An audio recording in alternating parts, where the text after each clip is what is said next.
naiintindihan ko. Bakit sumasama ka sa lalaking yan, ha?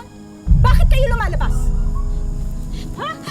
Aling Maribik, wala po siyang kasalanan, huwag niyo po siyang Ganon. Sino may kasalanan, ha? Ikaw? O, alika! Sige, lumabang ka sa akin! Sige! Nay! Tama na po! Ano? Nay! Ikaw, ha? Ang tigas ng ulo mo! At ikaw, ha? Ayoko nang makita ang pagmumukha mo Ay! dito kaya lumayas ka na! Layas! Huwag ka nang babalik! At ikaw, ha? Ha? Ilang beses ko na sinabi sa'yo, huwag kang lalabas ng bahay na to, ha? Pumasok ka doon. Mag-usap tayo! Alika, pumasok ka! Hindi! Sinabi na pumasok ka! Wala siyang ginagawang masama, Nay! Wala? Anong wala? Hindi ba masama yon? Lumalabas ka na hindi nagpapaalam sa akin? Kasi hindi mo nga naiintindihan!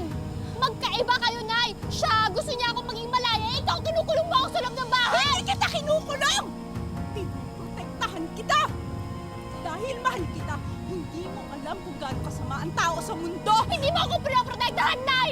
Hindi mo ako mahal! Kayo yung masama! Dahil kayo yung una humusga sa akin! Kayo ang masama! Pinoprotektahan lang kita! Dahil mahal kita, naiintindihan mo, pinoprotektahan kita dahil masama ang mga tao, sasaktan ka nila!